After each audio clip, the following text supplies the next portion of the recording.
दोहा number 11 देखिए। कै बिरहीन को मीच दे, कै आपा दिखलाए, आठ पहर का दाक्षणा मोह पै सहा न जाए। कै बिरहीन को मीच दे, कै आपा दिखलाए, आठ पहर का दाक्षणा मोह पै सहा न जाए। बिरहिणी आत्मा परमात्मा के वियोग दुख से दुखी होकर, प्रस्तुत संदर्भ पहले देख लीजिए। प्रस्तुत दोहा, प्रस्तुत साखी, ज्ञान मार्गी भक्ति काल के, ज्ञान मार्गी शाखा के संत कवि कबीर दास द्वारा विरचित साखी शीर्षक से लिया गया है।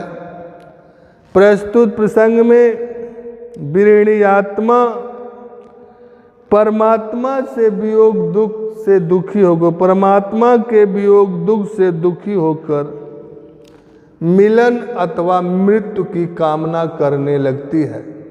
प्रस्तुत प्रसंग में बिरहिणी आत्मा परमात्मा के वियोग दुख से दुखी होकर मिलन अथवा मृत्यु की कामना करने लगती है।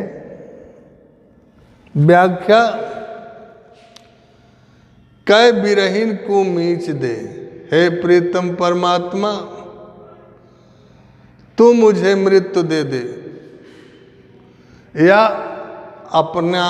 अपने विराट स्वरूप का दर्शन करा दे। कै बिरहीन को मीच दे, मुझ बिरहिणी को हे प्रीतम परमात्मा मुझ बिरहिणी को मृत्यु दे दे। कै आपा दिखलाओ, या अपने विराट स्वरूप का दर्शन करा दे। बिरहिणी आत्मा अपने प्रियतम परमात्मा से विरह दुख से दुखी होकर कहती है, हे प्रियतम परमात्मा मुझ बिरहिणी को मीच माने मृत्यु दे दे। कै आपा दिखला, या अपने विराट स्वरूप का दर्शन करा दे। आठ पहर का दाक्षणा मोह पे सहा न जाए। तुम्हारे विरह दुख से दुखी होकर तुम्हारे विरह में आठ पहर इस प्रकार से जल जल कर मरना मोह पे सहा न जाए, मुझ बिरहिणी की सहन शक्ति से परे हो गई है, अर्थात मुझसे सहा नहीं जा सकता है। पुनः देख लीजिए। विरह दुख से दुखी होकर बिरहिणी आत्मा प्रीतम परमात्मा से कहती है कि प्रीतम परमात्मा मुझ बिरहिणी को मृत्यु दे दे, या अपने विराट स्वरूप का दर्शन करा दे। विराट स्वरूप का दर्शन करा दे। तुम्हारे विरह में इस प्रकार आठों पहर जल जल कर मरना मोह पे सहा न जाए, मुझ बिरहिणी की सहन शक्ति से परे हो गई है, मुझसे अब सहन नहीं की जा सकती है। मुझसे अब सहन नहीं की जा सकती है। ये काव्य सौंदर्य आत्मज्ञान हो जाने पर जीवात्मा परमात्मा का साक्षात्कार करने के लिए व्याकुल रहती है। आत्मज्ञान हो जाने पर जीवात्मा परमात्मा का साक्षात्कार करने के लिए व्याकुल रहती है। भाषा सधुक्कड़ी भाषा, रस शांत रस, गुण प्रसाद गुण, अलंकार अनुप्रास, छंद दोहा। और 12वां देखिए।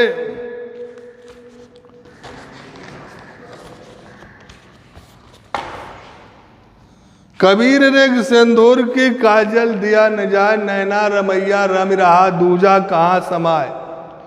कबीर रेग सिंदूर की काजल दिया न जाए, नैना रमैया रम रहा दूजा कहाँ समाए। प्रस्तुत संदर्भ भक्ति काल के ज्ञान मार्गी शाखा के संत कवि कबीर दास द्वारा विरचित साखी शीर्षक से लिया गया है। प्रस्तुत प्रसंग में साधक ऐसी स्थिति में पहुंच जाता है, साधक ऐसी स्थिति में पहुंच जाता है जबकि ब्रह्म के प्रति उसकी तत्लीनता को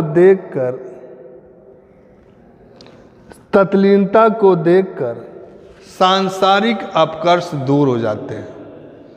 साधक ऐसी स्थिति में पहुंच जाता, प्रस्तुत प्रसंग में साधक ऐसी स्थिति में पहुंच जाता है जबकि ब्रह्म के प्रति उसकी तत्लीनता को देखकर सारे सांसारिक अपकर्ष दूर हो जाते।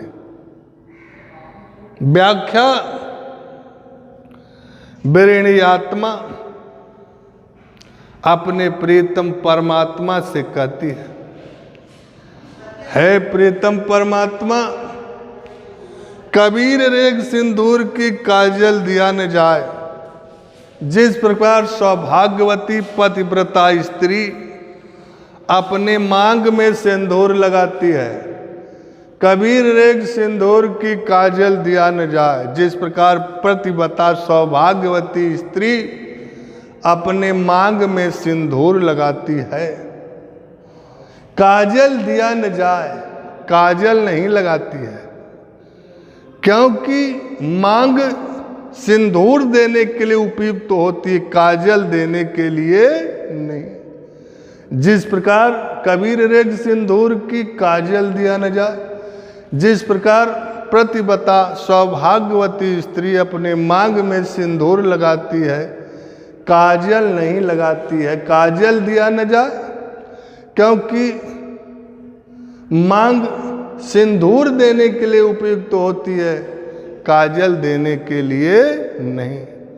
उसी प्रकार नैना रमैया रम रहा दूजा कहाँ समाए। उसी प्रकार मेरे प्रीतम परमात्मा मेरे नेत्रों में समा गए हैं, बस गए हैं। नैना रमैया रम रहा, उसी प्रकार मेरे प्रीतम प्रभु राम मेरे नेत्रों में बस गए हैं, समा गए हैं। दूजा कहाँ समाए, दूसरे के रहने के लिए उसमें स्थान ही नहीं रह गया, दूसरा उसमें बस ही नहीं सकता, दूसरा उसमें समा ही नहीं सकता है। काव्य सौंदर्य सिंदूर भागवती सौभाग्यवती नारियों के सुहाग का सूचक चिन्ह है। प्रेम का रंग लाल होता है और सिंदूर का रंग भी लाल होता है। प्रतीकात्मक सिंदूर को प्रेम का तथा काजल को सांसारिक विषय वासनाओं का प्रतीक माना गया है। सिंदूर को प्रेम का तथा काजल को सांसारिक वासनाओं का प्रतीक माना गया है। नंबर 3 रस शांत रस, छंद दोहा, गुण प्रसाद गुण, अलंकार पुनरोक्ति अनुप्रास अलंकार, भाषा पंचमेल खिचड़ी, साधुकड़ी पंचमेल खिचड़ी, शब्द शक्ति लक्षणा। आज के लिए समस्त छात्राओं आपके लिए आज के लिए इतना ही। अब अगले दिन के लिए